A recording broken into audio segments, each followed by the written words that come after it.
Assalamualaikum warahmatullahi wabarakatuh.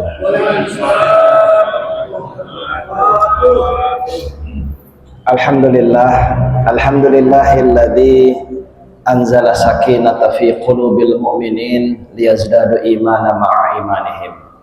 Asyhadu an la ilaha illallah wahdahu la syarikalah wa asyhadu anna Muhammadan abduhu wa rasuluhu la nabiyya ba'dah. Para jamaah sekalian, di subuh yang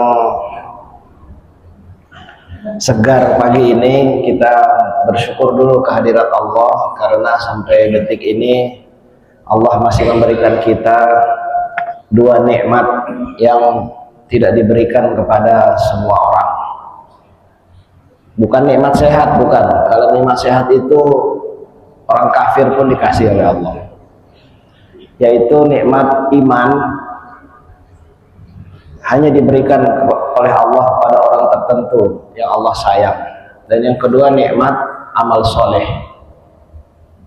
Di tengah kondisi kita, mungkin sebagian ada yang masih menderita sakit, ya, sebagian lagi mungkin masih pusing dengan berbagai persoalan yang sedang dideranya gitu ya. Tapi kita masih bisa datang ke masjid, sholat berjamaah, duduk mendengarkan pengajian. Nah, inilah nikmat yang luar biasa. Kadang-kadang kita ini sering salah paham.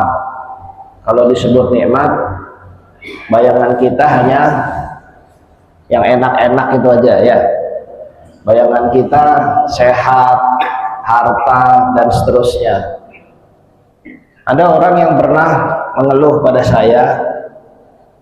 Dia bilang bahwa dia sedang dilanda banyak masalah, usahanya bangkrut dan lain-lain, dan dia mendengar pengajian, katanya sholat duha itu bisa memperlancar rezeki. Dan dia mengeluh karena dia sudah tidak putus-putus sholat duha selama beberapa bulan, tapi rezekinya masih saja seret gitu. Lalu dia mengeluh, kenapa kok sholat duha tidak melancarkan rezeki seperti yang pernah dia dengar. Ya, saya tentu balik bertanya, emang rezeki itu apa? Kita bisa sholat duha itulah rezeki yang sebenarnya. Gak semua orang dikasih rezeki bisa sholat duha. Kalau hanya mau harta, Fir'aun yang paling laknat itu pun diberi harta oleh Allah banyak, ya. Jadi disayang oleh Allah itu tidak selalu dalam bentuk diberi hal-hal yang sifatnya enak seperti yang kita bayangkan. Dalam Al-Quran, ya, surah Al-Fajr kalau saya nggak salah itu, a'udzubillahi minasyaitonirrajim, fa'ammal insanu idza mabtalahu rabbuhu fa'akramahu wa na'amahu fayaqulu rabbi akraman. Adapun manusia itu kalau diuji oleh Tuhannya, diberi ujian. Kita kalau nyebut ujian, bayangan kita selalu yang nggak enak kan? Tapi di sini disebut diuji oleh Tuhan dengan fa'akramahu, dia diberi kemuliaan, wa na'amahu, diberi nikmat yang banyak. Ayaqulu rabbi akraman, dia bilang Tuhan sedang memuliakan saya. Wa amma idza mabtalahu faqadara alaihi rizqahu fayaqulu rabbi ahanan. Adapun manusia itu kalau diuji oleh Tuhannya dengan disempitkan rezekinya, dia berkata, Tuhan menghina saya. Kalla, sesungguhnya enggak begitu. Di ayat ini kita paham bahwa ujian itu tidak selamanya berbentuk hal yang tidak enak. Ujian itu bukan hanya sakit, tapi juga sehat. Ujian itu bukan hanya miskin, tapi juga kaya. Ujian itu bukan selalu hal-hal yang tidak kita kehendaki atau yang tidak kita inginkan. Apa yang kita inginkan, jangan-jangan itu ujian yang jauh lebih berat. Nah, ini semua tentu saja Allah mengingatkan kita supaya kita tidak terjebak pada persoalan-persoalan yang mendera hidup kita, sehingga kita kemudian terlepas dari hal yang amat sangat penting yang menjadi sebab diutusnya para nabi dan rasul itu ke tengah-tengah manusia. Apa itu? Ketersambungan kita kepada Allah Subhanahu wa taala sebagai Rabb kita. Manusia kalau sudah terputus dari Allah Subhanahu wa taala, maka Allah akan membiarkan dia terombang-ambing dalam kesesatannya. Kita sholat ini dalam rangka mengikat lagi ya, hubungan kita dengan Allah Subhanahu wa taala. Manakala kita slip sedikit saja, terputus dari Allah, maka kita cenderung akan terjebak, terjatuh, dan melakukan hal-hal yang tidak Allah kehendaki. Baik itu dalam kondisi kita sedang senang, sedang sedih, sedang gelisah, sedang khawatir, dan lain-lain. Karena itu orang yang senantiasa tersambung kepada Allah, baik dalam sholat maupun di luar sholat, baik di dalam masjid maupun di luar masjid, baik ketika sedang mendengarkan pengajian ataupun di luar ketika beraktivitas, kondisi kejiwaannya itu disebut dalam Al-Quran dalam kondisi senantiasa la khaufun alaihim walahum yahzanun. Dia tidak khawatir dengan apa yang bakal terjadi, dan dia tidak sedih dengan apa yang sudah terjadi. Inilah kondisi kestabilan seorang yang tersambung kepada Allah. Bagaimana kita? Nah, ini kan patut kita lihat. Kalau kita ini mengaku muslim, orang yang harusnya orang Islam itu, seorang muslim itu orang yang salam. Salam itu artinya damai, bahagia, sejahtera, terlindungi.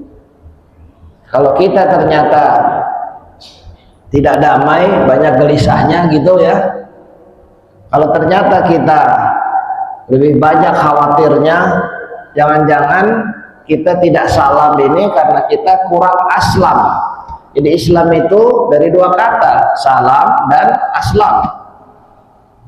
Salam itu sebetulnya hasilnya, penyebabnya adalah aslama yuslimu, tunduk dan patuh kepada Allah.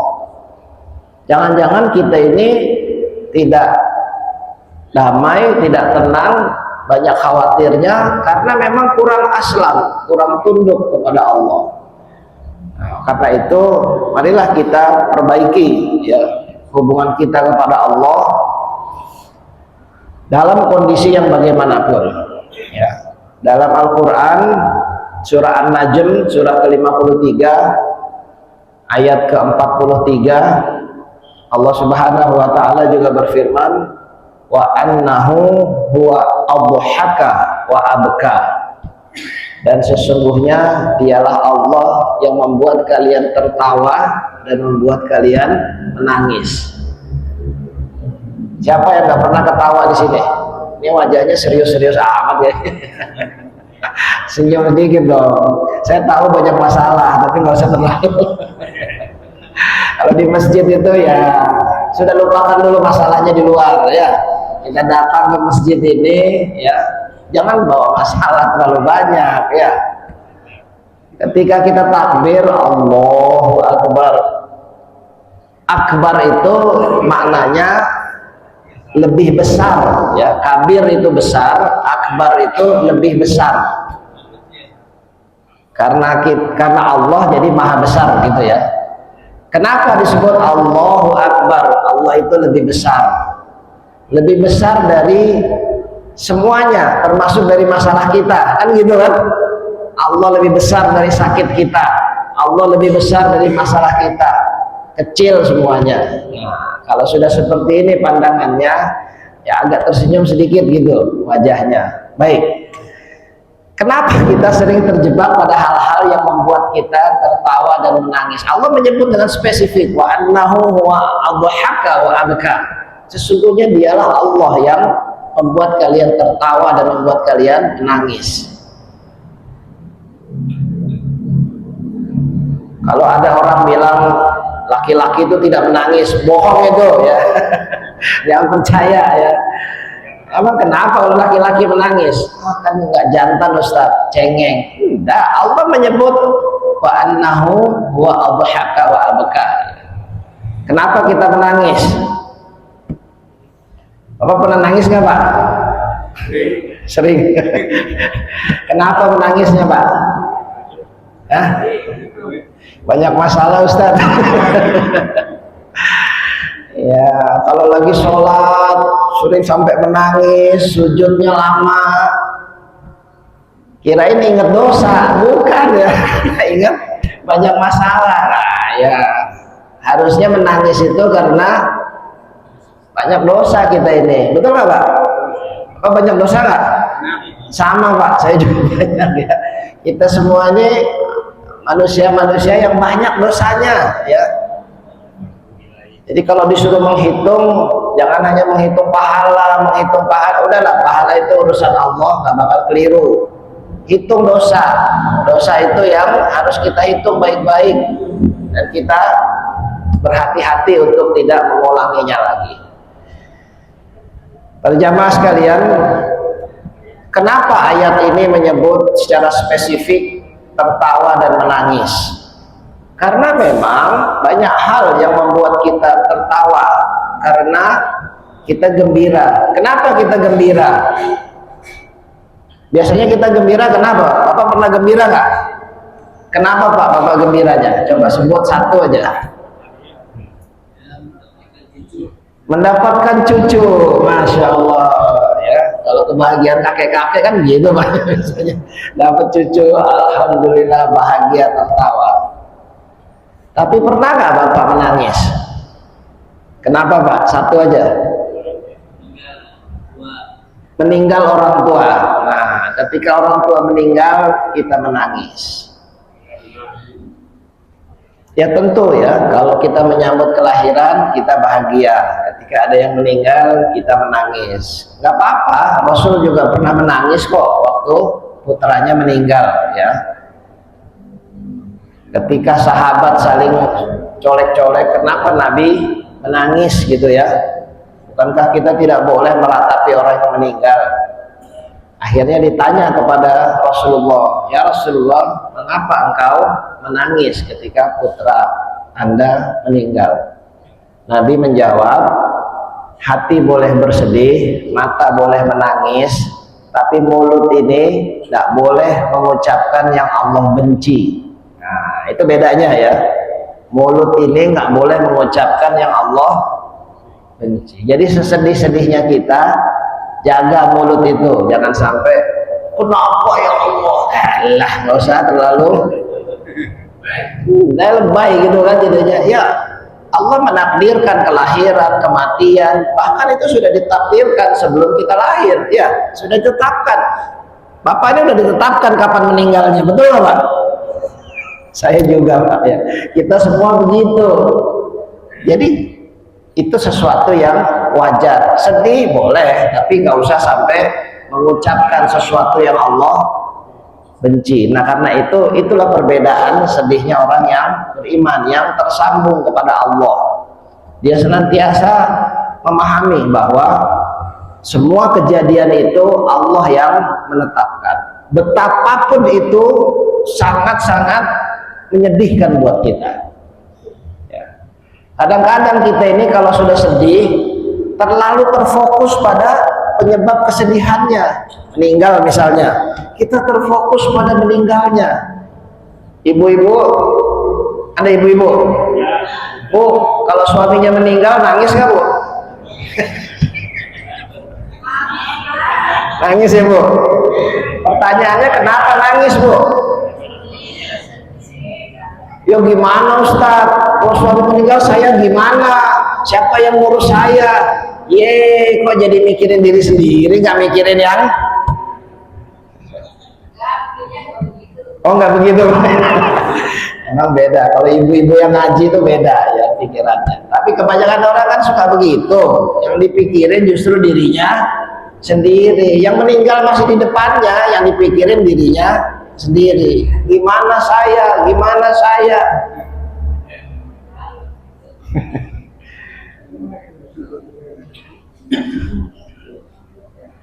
Pada jamaah sekalian ya, Allah sengaja menyebutkan dialah Allah yang menjadi penyebab kalian tertawa dan kalian menangis. Jadi di balik semua peristiwa itu ada Allah. Ini akan membuat seorang yang beriman itu lebih tenang.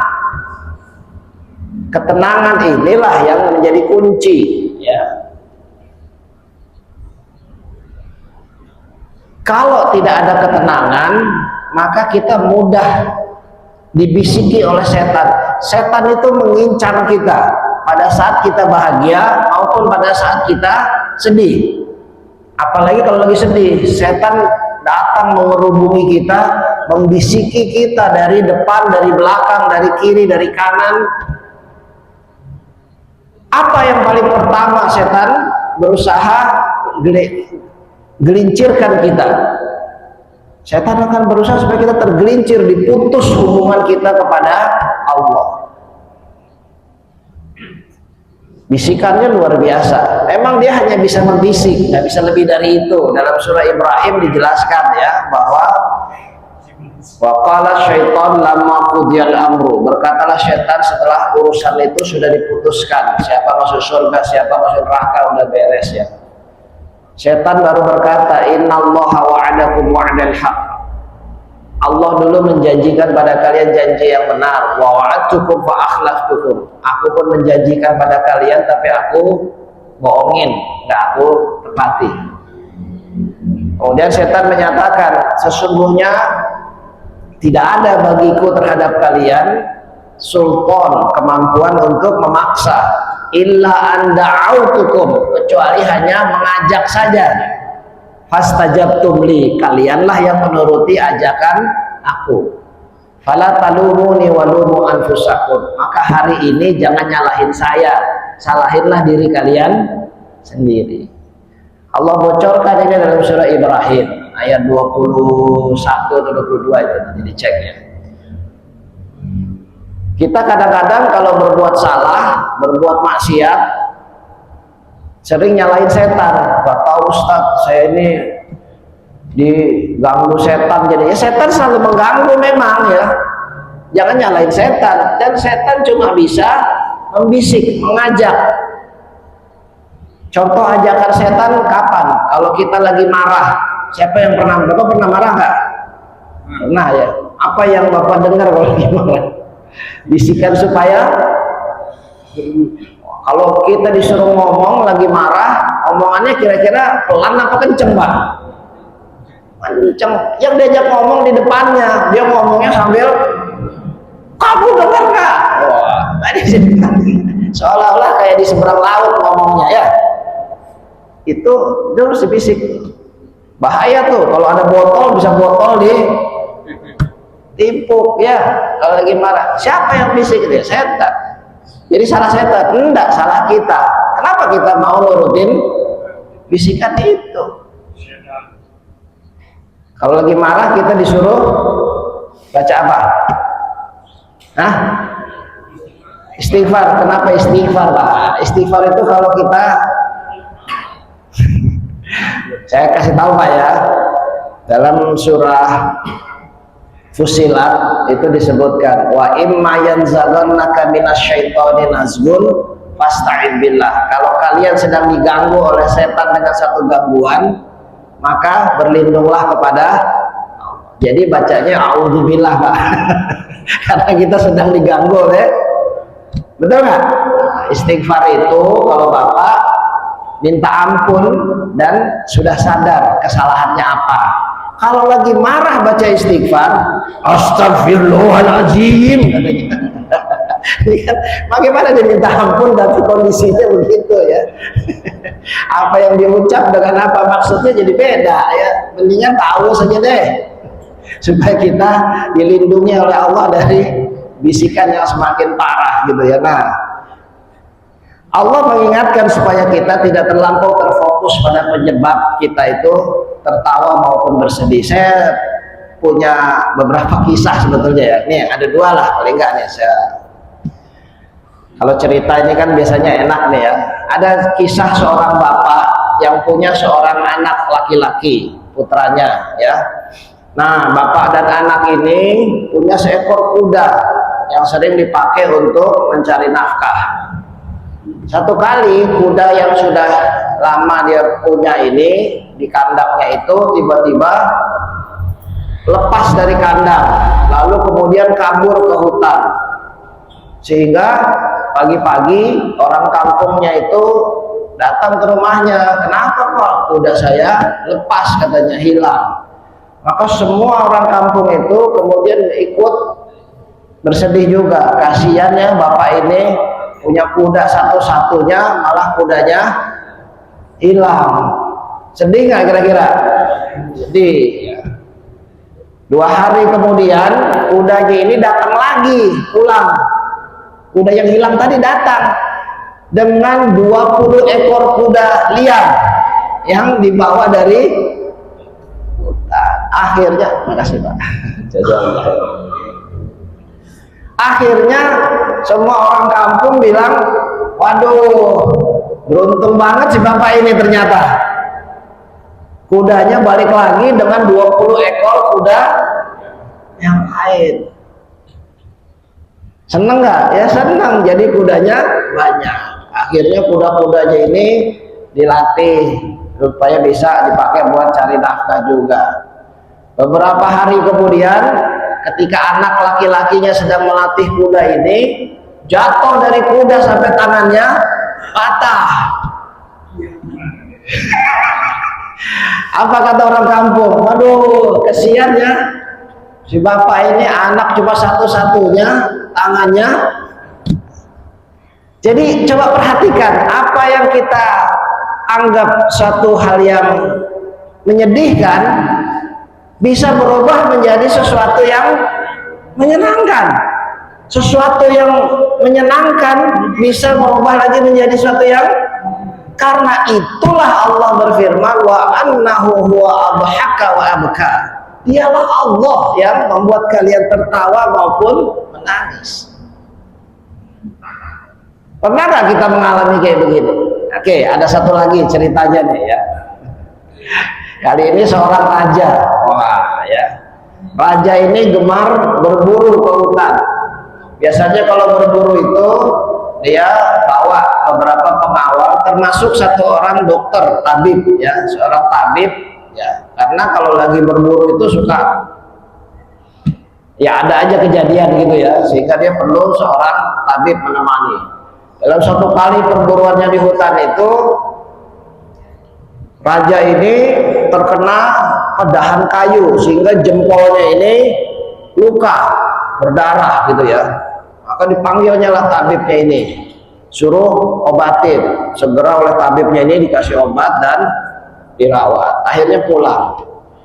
Ternyata seminggu kemudian jempol ini tambah parah, bengkak dan menghitam. Panggil lagi tabibnya, gimana sih kok jadi begini, katanya. Ya mana tahu, katanya tabibnya kan.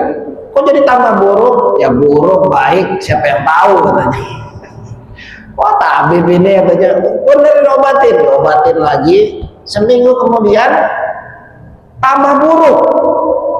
Panggil lagi, tambah sakit dan tambah hitam ini, katanya. Kenapa jadi tambah buruk? Ya buruk baik, siapa yang tahu, katanya. Ini ngomong apa sih? Lalu akhirnya diperiksa, harus diamputasi.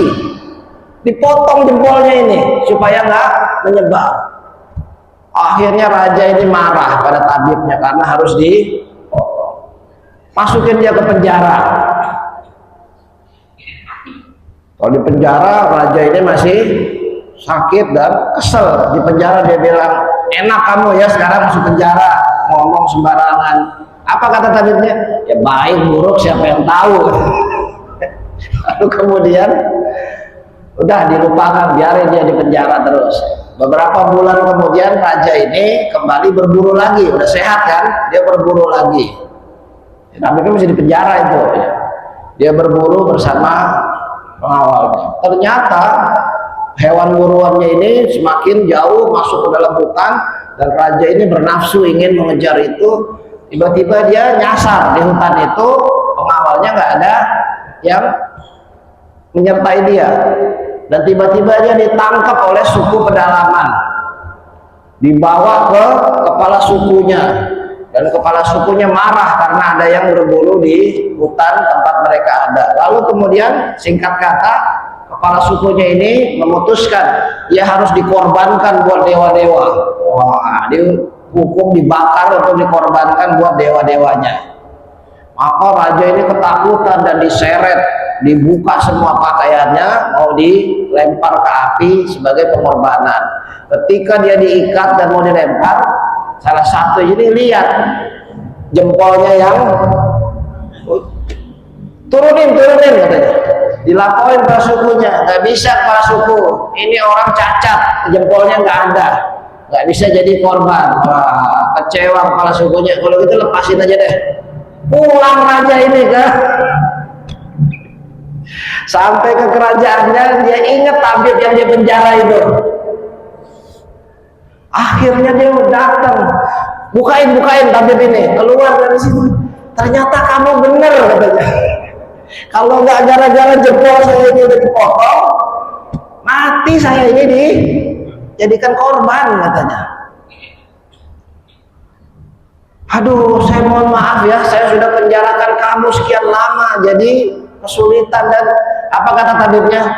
Baik buruk siapa yang tahu katanya.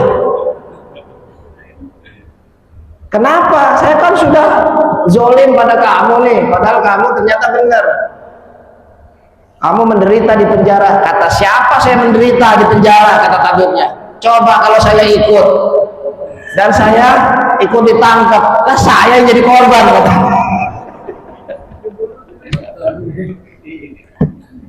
Para jamaah sekalian, ya inilah sebetulnya kita ini kadang-kadang terlalu cepat mengambil kesimpulan, ya.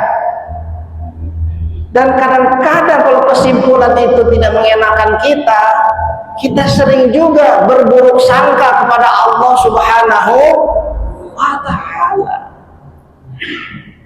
Kalau kita pernah melakukan itu, berburuk sangka kepada Allah atas semua masalah yang Allah lepaskan pada kita, ini waktunya kita istighfar, Pak. Nah, ini baru benar istighfar, Pak, ya.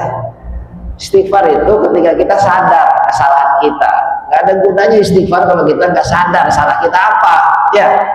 Sadar dong salah kita apa, sehingga kita mohon ampun pada Allah terhadap kesalahan tersebut.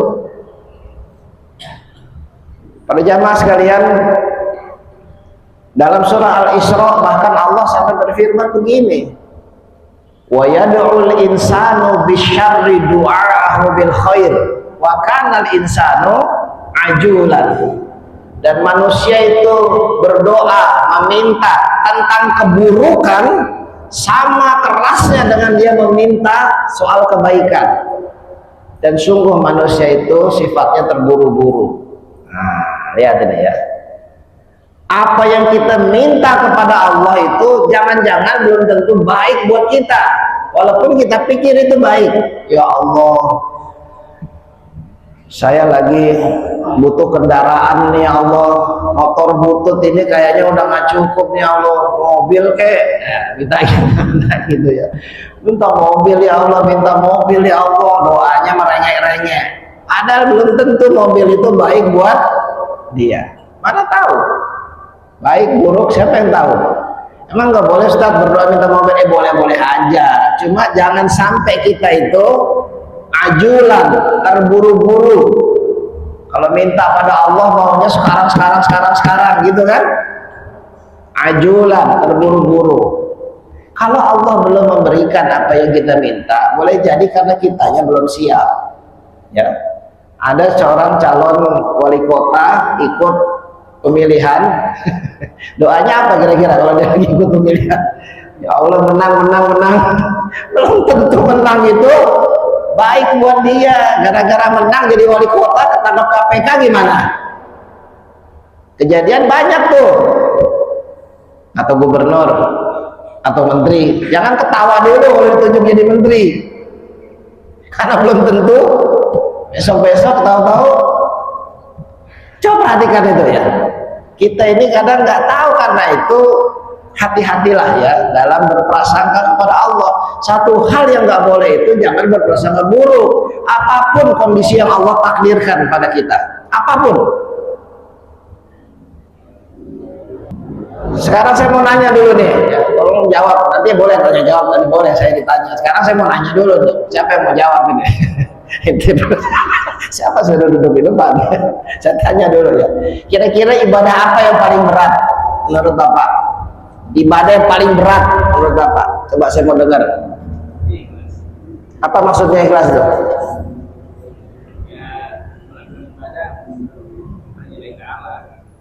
Misalnya sholatnya lillahi ta'ala, itu berat?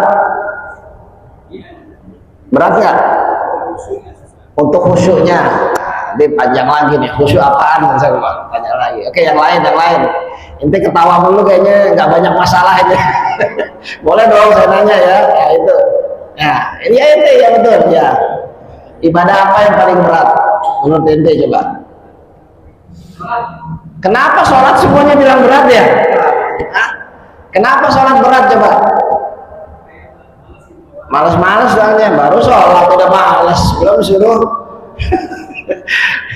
yang lain, Pak, silakan Pak, baju putih. Ibadah paling berat menurut Bapak? Jangan jawab sholat lagi Pak. Banyak jawab sholat. Apa kira-kira? Yang paling berat menurut Bapak aja, nggak apa-apa, nggak dinilai Pak. Jawabannya salah benar. Beramal tidak ada uangnya.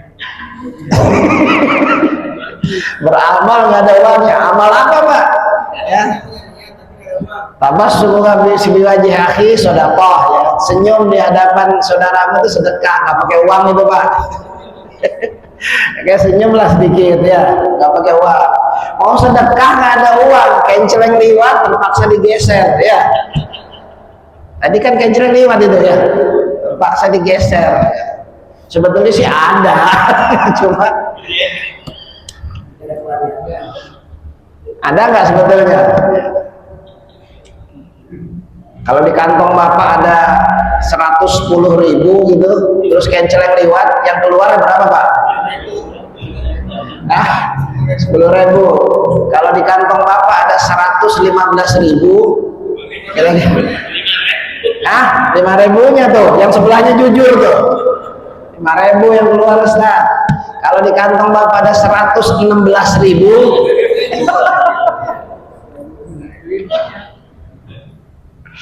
pantas banyak masalah. Sedekah aja susah. Oke, yang lain sebelah sini Pak, boleh Pak? Mas, ibadah apa yang paling berat menurut Bapak? Ini menurut Bapak, tergantung manusianya betul. Tadi beda. Sekarang menurut Bapak apa Pak? Lama banget Pak. Apa Pak kira-kira? Yang lain boleh bantu. Bapak boleh. Apa ibadah paling berat menurut Bapak? Pengalaman Bapak aja. Apa paling berat? Khusyuk. Ya, kayaknya ini masjid perlu ada pelatihan khusyuk dalam sholat ini ya. Semua bilang berat soalnya ya. Beratnya jangan-jangan karena kita nggak biasa aja ya. Kalau udah biasa sebetulnya nggak berat. Ibu, saya boleh nanya sama ibu nih. Nah, kalau ibu-ibu ditanya beda jawabannya nih. Bu, kira-kira ibadah apa paling berat menurut ibu? Salat malam. Kenapa berat Bu? Udah capek ngurusin suami Ustaz. Bu, ngurusin suami itu ibadah paling berat bukan Bu? Pernikahan itu ibadah juga kan? Bahkan itu ibadah paling lama, jangan-jangan itu ya. Lama kan, udah berapa tahun sudah nikah? Berapa tahun? Lupa, ayo. Berapa tahun Pak? 37 tahun, Masya Allah, luar biasa ya. 37 tahun. Itu ibadah semua tuh, 37 tahun itu ibadah semua itu, betul nggak? Kata siapa berumah tangga itu? Beratnya? Beratnya saya tanya. Berat. Mau bilang berat ada istrinya. Oke, ya. Apalagi? Coba yang lain yang punya jawaban boleh. Ibadah apa paling berat Pak? Apa coba? Ibadah apa paling berat menurut Bapak? Bapak pejabat, Pak. Kalau pejabat biasanya susah itu mempertahankan kejujuran. Mau jujur repot ini, bisa ketangkap KPK. Ya, oke. Saya pernah tanya dan ada satu orang yang jawabannya spesial, beda. Kalau kayak gini-gini sering saya temuin jawaban gini, sholat nggak khusyuk lah, kurang latihan saya bilang ya. Inilah rumah tangga lah, dianggap berat. Ya kita hadapi ya kan. Tapi ada satu nih jawabannya buat saya unik. Dia jawab apa? Ibadah paling berat itu menerima takdir yang buruk.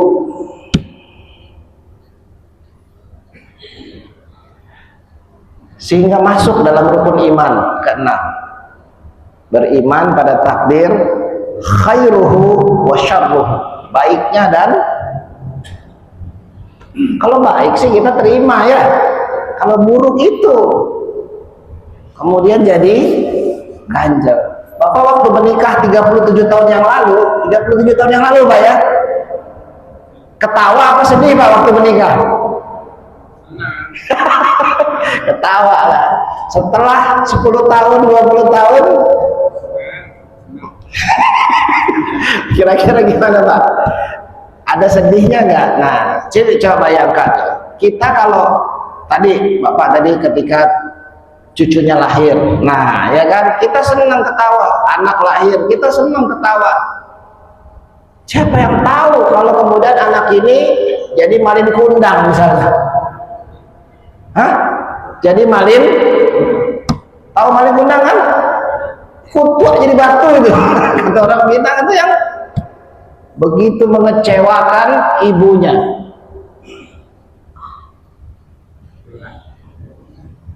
Saya kadang-kadang berpikir, jangan-jangan kisah malin kundang ini bukan sekedar kisah seorang anak yang durhaka pada ibunya, tapi jangan-jangan ini kisah seorang ibu yang kurang sabar juga nih, ya kan?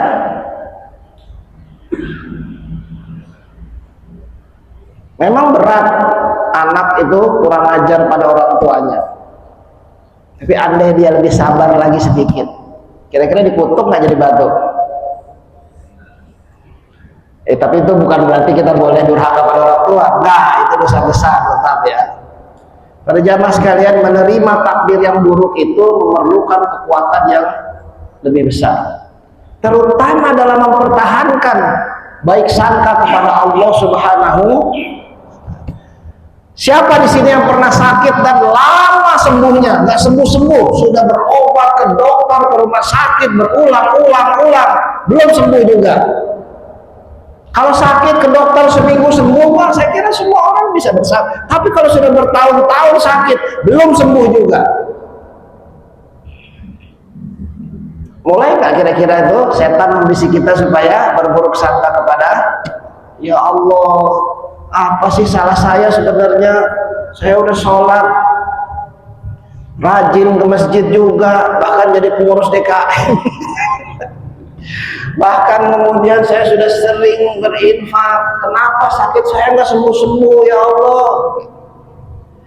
Inilah mengapa dalam Quran kita diingatkan kisah Nabi Ayub alaihissalam. Nabi Ayub itu orang yang sangat baik, baik terhadap keluarganya, baik terhadap masyarakatnya, selalu menolong siapapun yang kesusahan.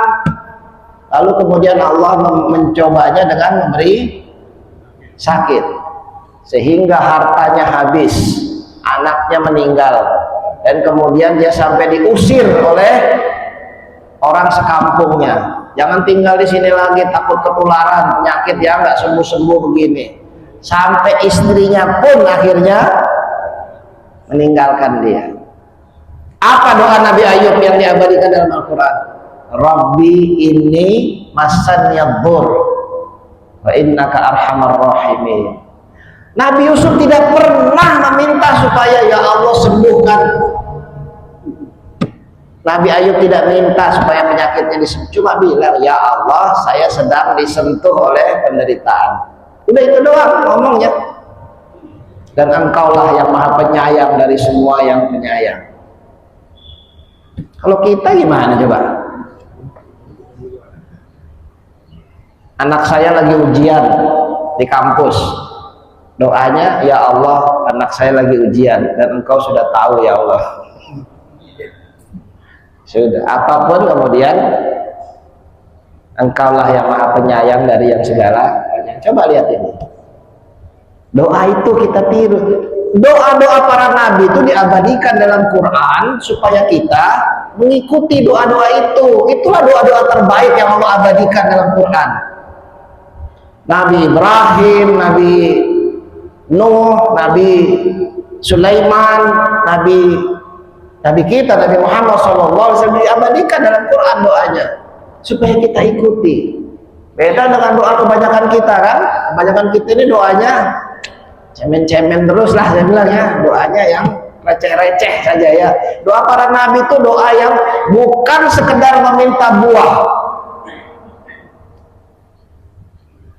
yang diminta itu pohonnya. Tuh, Nabi Ibrahim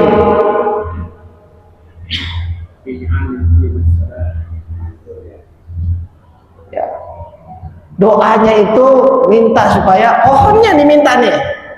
Misalnya, hablana min azwajina wa dzurriyyatina qurrata waj'alna lil muttaqina imama, misalnya. Doa Nabi Sulaiman misalnya, Rabbi auzi'ni an ashkura ni'mataka allati an'amta 'alayya wa 'ala walidayya. Minta supaya diberi kemampuan bersyukur. Kalau kita sudah bersyukur, la in syakartum la azidan. Nah, udah pastilah, enggak usah diminta juga, buahnya pasti dapat. Tapi kita mintanya buah terus. Ya Allah, pengen mobil, ya Allah, mobil mulai minta. Emang nggak boleh? Boleh. Tanggung, minta kok mobil. Jadi komisaris. Oh, jadi komisaris dapat mobil gitu misalnya. Ya udah, nggak usah. Kalau jadi komisaris harus puji-puji pemerintah dulu, kan repot ya. Baik, para jamaah sekalian, kadang-kadang kita lupa berdoa minta sebab. Kita selalu minta akibat terus. Apa sebabnya kita rezekinya ditambah? Syukur, mintalah syukur.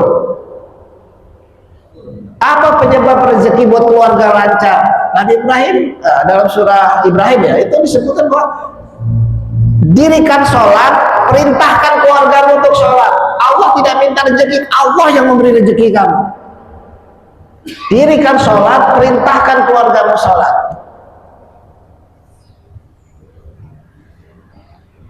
Kita doa buat anak apa coba? Ya.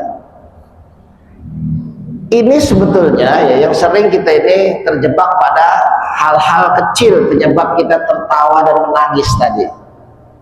Ma qadarullah haqqa qadri. Innallaha laqawiyyun aziz. Mereka tidak menetapkan bersikap kepada Allah itu sebagaimana yang seharusnya. Yang kita mintakan itu adalah pemilik langit dan bumi. Kalau minta jangan kecil-kecil, misalnya gini nih ya, Bapak misalnya besok diundang presiden ke istana. Wah, jam 8 pagi di istana Pak. Jam berapa Bapak datang kira-kira? Habis subuh udah di depan istana katanya ya. Jam 8 Pak diterima, habis subuh udah di sana. Di depan Pak Presiden, Bapak dibilang, oke, Bapak ini banyak berjasa di Pamulang. Sekarang saya sebagai Presiden Republik Indonesia, Bapak minta apa? Saya akan berikan. Kira-kira minta apa Pak? Handphone baru dong. Ya, di bulan Presiden minta handphone baru. Paham gak? Sekarang kita diundang oleh Allah Subhanahu wa Ta'ala, pemilik langit dan bumi, raja dari segala raja. Mau minta apa Pak? Kita minta yang kecil-kecil begitu, receh sekali permintaan kita. Mintalah yang besar, pohonnya, sebagaimana doa para nabi itu diabadikan dalam Quran. Para nabi itu gak pernah minta yang receh-receh, mintanya yang pokok-pokok semua. Afrig alaina sabran, tuangkanlah pada kami kesabaran. Kalau orang bersabar, innallaha ma'as sabirin, Allah akan mendampingi orang yang bersabar tuh. Bayangin kalau Bapak didampingi presiden kemana-mana, Ada yang berani itu ya, lengkap dengan pas pampresnya. Kamu kan jalan dikasih jalan terus tuh, nggak pernah. Sekarang innallaha ma'as-sabirin, dan kita nggak pernah serius minta sabar. Kita pernah nggak berdoa minta sabar? Pernah nggak? Pernah. Bapak tahu nggak sabar itu datangnya dari mana?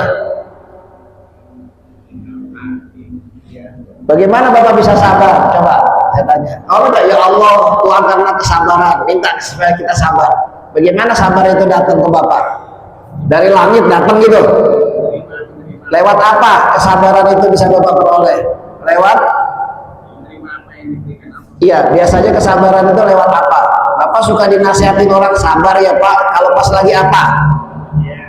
Nah, ya kan? Kalau lagi dapat musibah. Betul nggak? Kita disuruh berlatih untuk sabar lewat musibah. Kan Bapak minta sabar. Oh kalau gitu nggak mau deh Ustaz, minta sabar lagi. Nah, jangan gitu ya. Allah melatih kita supaya emang lewat mana? Kalau kita lihat anak kita sekolah dikasih ujian, aduh tambah susah, kasih lagi, aduh tambah susah. Itu supaya dia pintar, betul nggak? Kalau guru yang benar kan begitu. Masa dikasih soal yang anak SMA dikasih soal anak SD? Nggak mungkin lah. Para nabi dan rasul itu orang-orang yang paling berat musibahnya. Dan hasilnya adalah kesabaran yang luar biasa. Dan kita baru kena masalah dikit aja nggak mau ke masjid lagi, kotor, marah kepada Allah. Naudzubillah, naudzubillah. Jadi para jamaah sekalian, ayat-ayat ini sesungguhnya mengingatkan kita jangan terlampau terbawa suasana, jangan terlalu baper kalau bahasa anak sekarang ya. Jangan, belum tentu apa yang kita anggap buruk itu betul-betul buruk. Jangan-jangan ini penyelamatan dari Allah. Allah menyelamatkan kita dari sesuatu yang kita nggak tahu. Maka jangan berburuk sangka dulu kalau kita sedang mendapatkan sesuatu yang kita anggap buruk. Sakit misalnya, coba kalau jempolnya utuh tadi, ya ingat itu, kalau jempolnya utuh gimana? Udah dibakar dia. Maka belakangan baru tersenyum. Wa annahu wa adhaka wa abka. Demikian ya hari ini mungkin. Mudah-mudahan habis ngaji agak senyum-senyum sedikit gitu ya. Saya tutup, mudah-mudahan bermanfaat dan mudah-mudahan Allah Subhanahu wa taala senantiasa memberikan kita taufik dan hidayah dan memberi kita kesempatan untuk terus beramal soleh sampai akhir hayat kita. Subhanakallahumma wa bihamdika asyhadu an la ilaha illa anta astaghfiruka wa atubu ilaik. Walhamdulillahirabbil alamin. Assalamualaikum warahmatullahi wabarakatuh.